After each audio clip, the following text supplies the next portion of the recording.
अध्यात्म विज्ञान कोई धर्म या संप्रदाय नहीं है, ये स्पिरिचुअल साइंस है जो कुदरत के कानून पर आधारित है।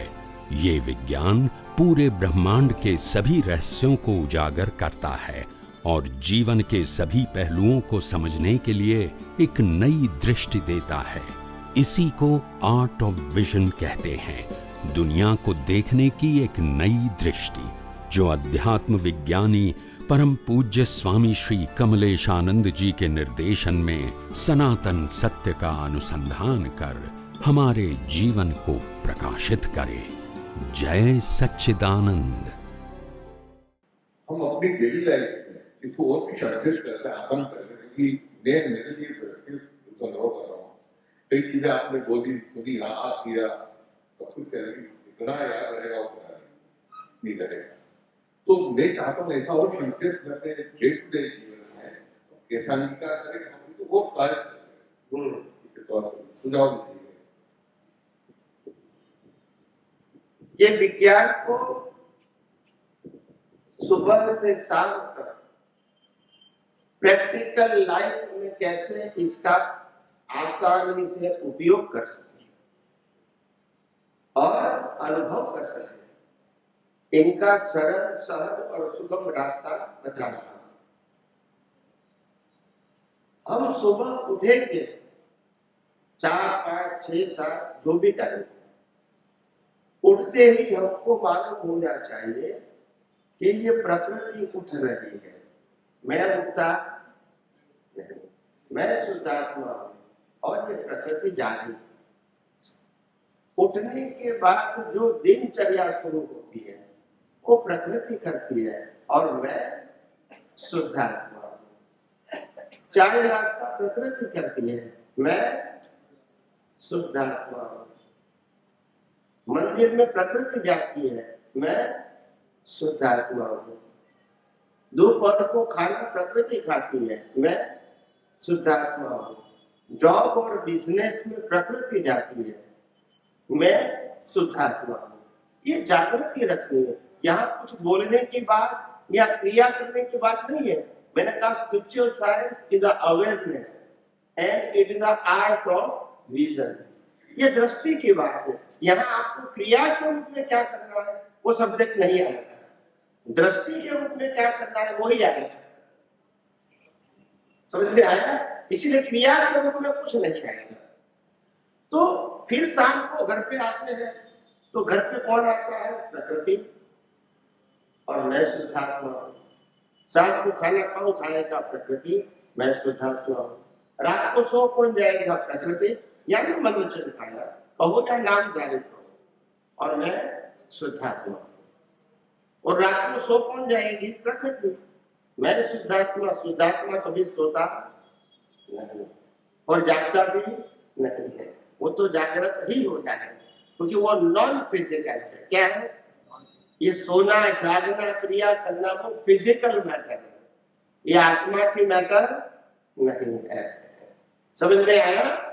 तो हर मन वचन काया की अवस्थाओं से अलग रहना और मन वचन काया की अवस्थाओं को कुदरती रचना देखना और खुद को शुद्धात्मा पद में स्थापित करना, यही 2 प्रकार का ज्ञान और दर्शन का पुरुषार्थ। और ये पुरुषार्थ जैसे जैसे करते रहोगे आपको अनुभूति स्वयं होगी।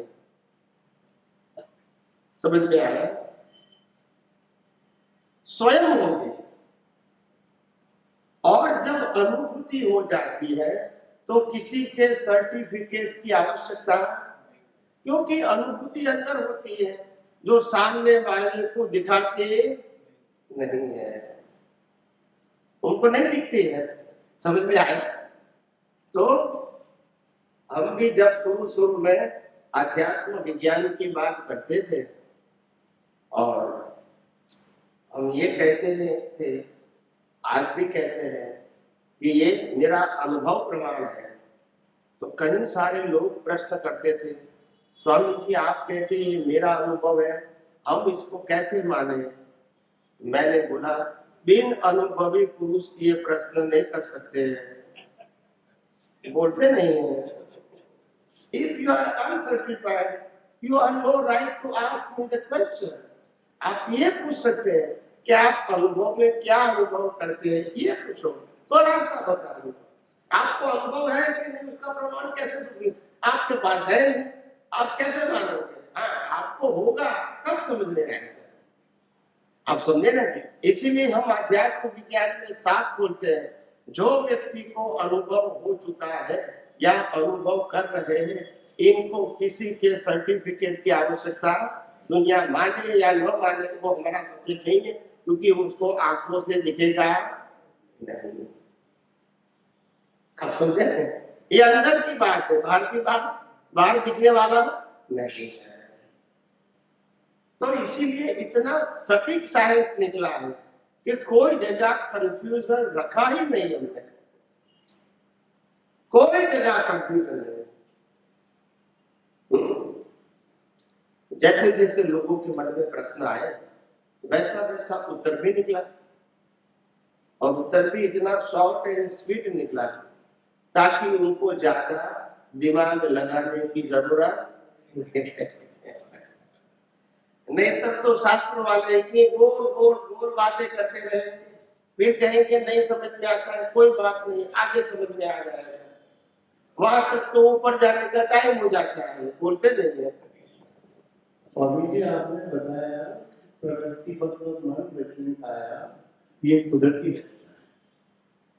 तो स्वामी जी इसको और थोड़ी सी डिटेलिंग हो जाएगी, कैसे ये कुदरती रचना है, और मैं ये नहीं क्यों नहीं, ये थोड़ी सी डिटेलिंग इससे आ जाए तो इससे भिन्न रहने में हमको सुविधा रहता है और विश्वास हो जाएगा कि हाँ ये शरीर नहीं। मैंने पहले सेशन में डिटेल में बताया था कि ये शरीर की डिजाइन इंटरनल कुदरत ने बनाई है, हमारे सबकी एक ही है। या सुनो, दुनिया का कोई भी डॉक्टर कोई भी व्यक्ति को रिपेयर कर सकता है, because of the system is same क्यों है? इंसान ने बनाई है, कुदरत ने। तो पहले डिजाइन कुदरत ने बनाई, फिर ये फिजिकल बॉडी जो पंच महाभूतों का बना है, पृथ्वी जल वायु अपनी आकाश, ये पंच महाभूत भी किसका है? तो डिजाइन भी कुदरत की, शरीर भी कुदरत का। इसके आगे जाएंगे तो ये शरीर को 80 से 100 साल तक जिंदा रखने के लिए बॉडी को मिनिमम क्या चाहिए? हवा पानी खुराक, वो भी कौन देगा? वो भी कुदरत देगा।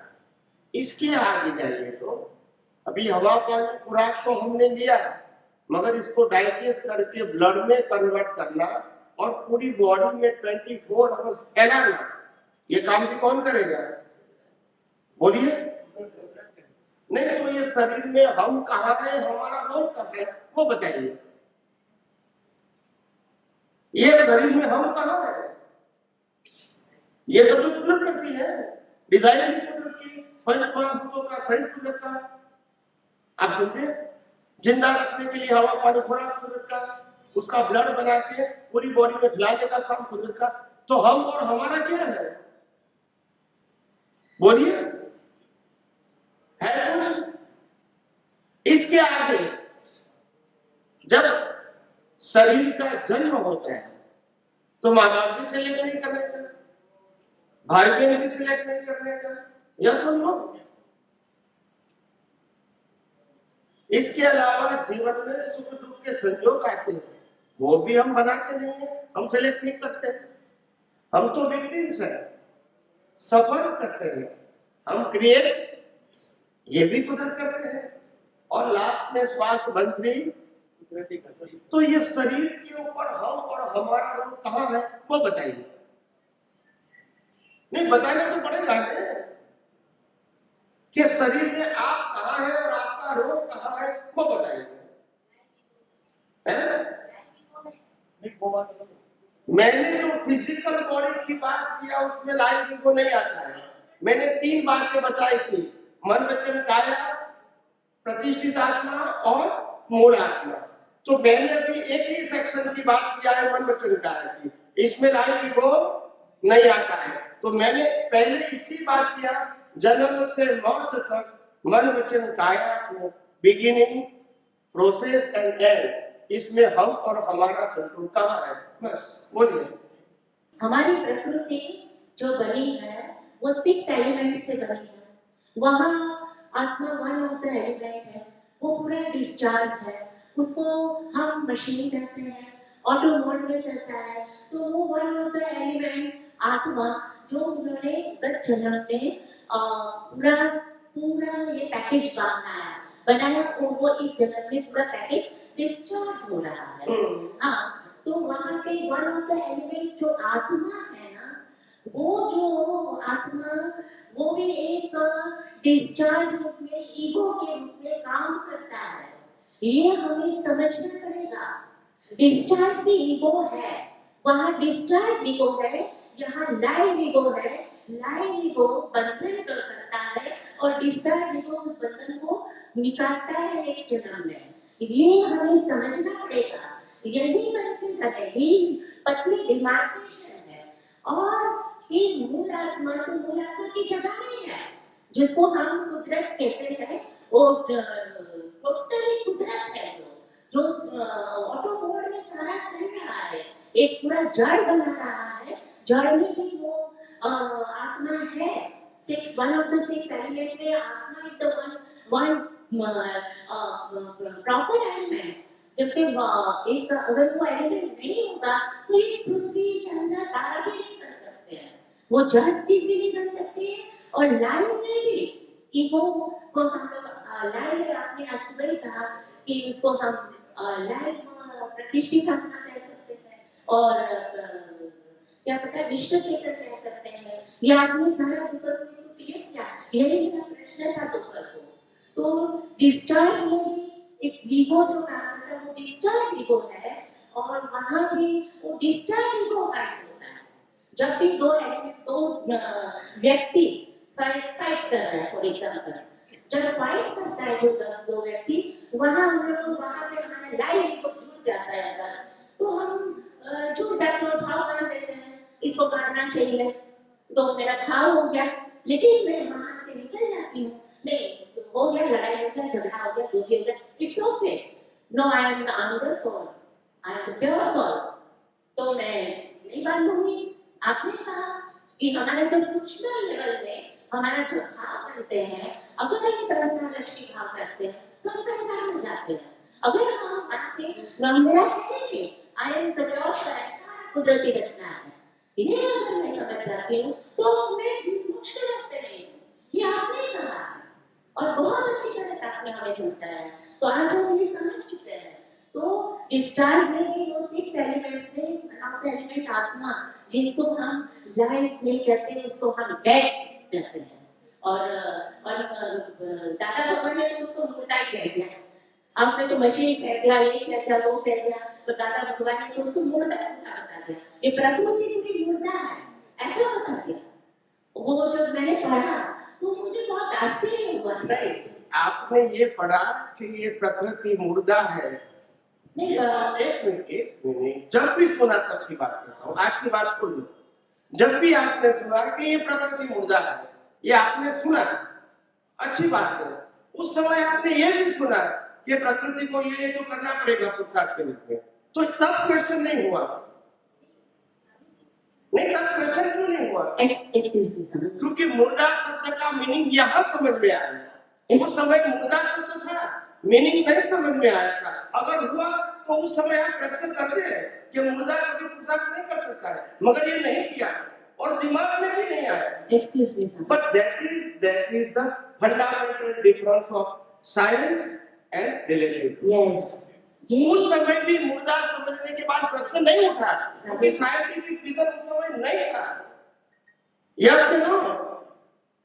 तो आप कोट करोगे कोई बात नहीं, मगर कोट करोगे तो मैं प्रश्न करूंगा कि इसका मीनिंग उस समय में मालूम नहीं था। और विज्ञान ने आपको बताया कि मुर्दा का मतलब क्या है। Totally create, operate and destroy by law of nature. तो ये मुर्दा शब्द का मीनिंग अभी मालूम हुआ उस समय मालूम नहीं था, क्योंकि दो बात थी, मुर्दा भी था और पुरुषार्थ भी, और उस समय प्रश्न भी नहीं था, क्योंकि साइंटिफिक विजन ही नहीं था। Yes. तो हम तो बोलते तो थे कि अक्रम विज्ञान विज्ञान है, मगर साइंस नहीं है। Yes. ये प्रूव हुआ कि नहीं? ये तो आप कहना मानते हैं स्वामी जी। विज्ञान तो आपको सब मिला, मगर साइंटिफिक विजन उस समय भी नहीं था। अगर सामाजिक प्रतिक्रमण को हम उस समय भी मानते थे तो साइंटिफिक विजन नहीं था।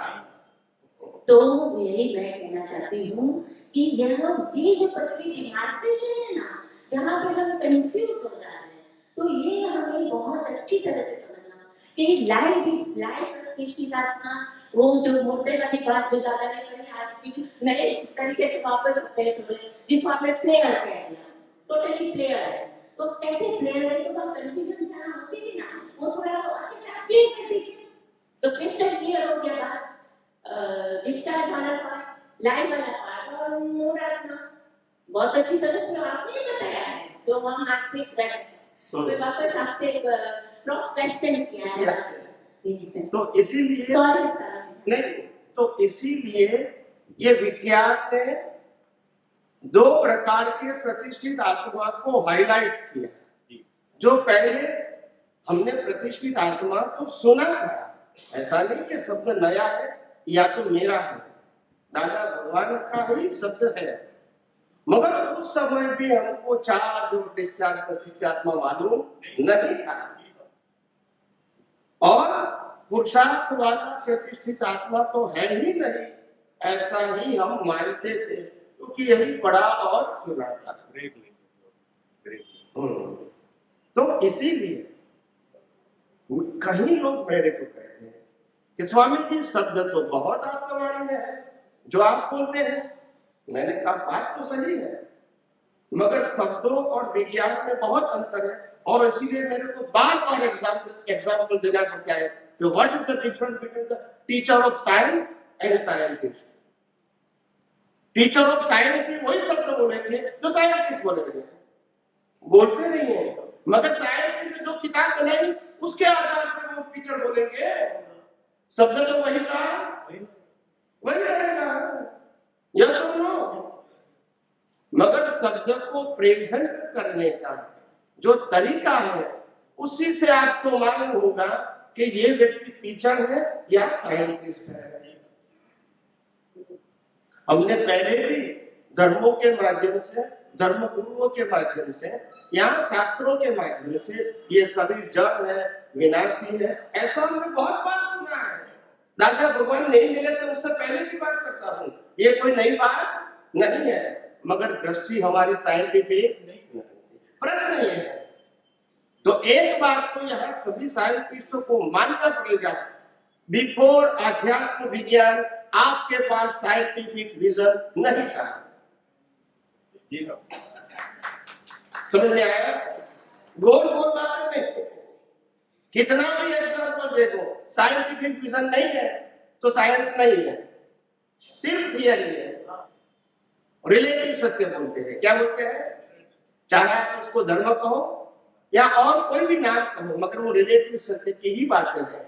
It's a branch of relative truth, ये साइंटिफिक ट्रूथ नहीं है।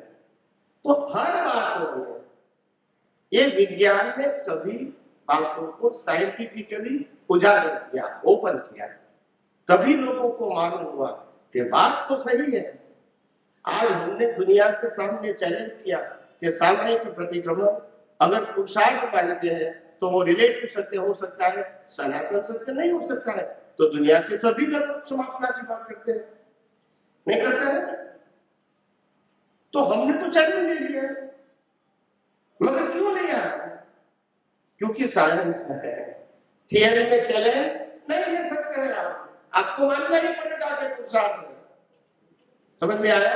मगर साइंस में प्रूव होता है कि मन वचन काया की अवस्था मात्र, तो कुदरती रचना में देखना, जानना, क्षमा मांगना, ये कुदरती रचना में आता है, पुरुषार्थ में ये साइंस ने बताया।